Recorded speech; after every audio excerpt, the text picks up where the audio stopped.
এই সিরিয়ালটা দেখলে আমার খুব কান্না পায়। হ্যাঁ, এটা খুব দুঃখের সিরিয়াল। তোদের ভাইগুলো বেশ ভালোই আছিস তাই না? এ কি ফুটো, তুই এখন লেওরা এক হোমওয়াচদার জন্য আমার ঘুম উড়ে গেছে, আর তোরা এখানে বসে বসে সিরিয়াল দেখছিস? বাড়া, তোর আবার এত রাতে কি হলো? এত খোঁচে আছিস কেন? লেওরা খানকির চেয়ে শালার জন্য আমার বাড়িতে টাকাই দায় হয়ে গেছে। চুদের ভাই হোমওয়াচদার বাল প্যান্ট খুলে দিচ্ছে, প্যান্টের ভিতরে হাত ঢুকিয়ে নাড়িয়ে দিচ্ছে। খোদা, এইভাবে কি থাকা যায় নাকি? এই গার মেরেছে ফুটো। তোর শালা যে এইরকম, এ তো আগে জানতাম না। ভোদা জানবে কি করে? আমার শালা যে হোমওয়াচদা সবাইকে বলা যায় নাকি? বেশ ভালোই হলো ফুটো, তোর শালার কাছ থেকে মাঝে মাঝে একটু ফিরি ফিরি হ্যান্ডেল মারিয়ে নেবো।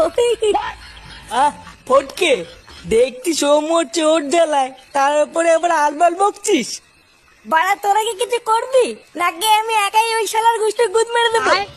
লেওড়া, তুইও তো মাথা গরম করিস না ফুটো। দাঁড়া, কাল সকালটা হোক, আমাকে একটু ভাবতে দে কি করা যায়, তারপর তো শালার ব্যবস্থা করছি।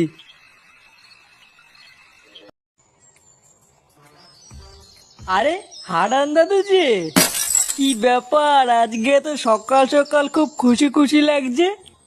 আর বলো না পল্টু,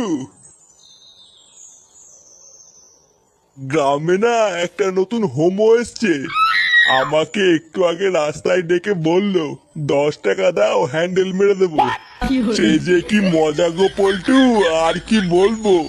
সকাল সকাল মনটা পুরো ভালো হয়ে গেল। কি বললা? 10 টাকা দিয়ে হ্যান্ডেল মেরে দিল? তা নয় তো আর কি বলছি গো ফুটো। তোমরা কিন্তু আবার এইসব কথা কাউকে বলো না, ঠিক আছে? এই না না দাদু, আমরা কাউকে বলবো না। লেওড়া, তুমি কাউকে বলো না। আচ্ছা আচ্ছা, ঠিক আছে ঠিক আছে।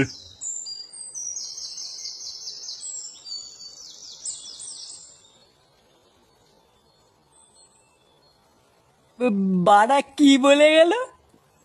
গ্রামে একটা নতুন হোমো এসছে, 10 টাকা দিয়ে হ্যান্ডেল মেরে দিল।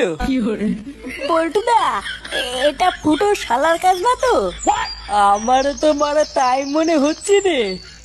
ভাগ্যিস হারান দাদু জানে না ওটা ফুটো শালা, না হলে তো গ্রামে ফুটো সম্মানী টাকনি পড়ে যেত রে। বাড়া, চুদির ভাই তলে তলে এই ব্যবসা করছে।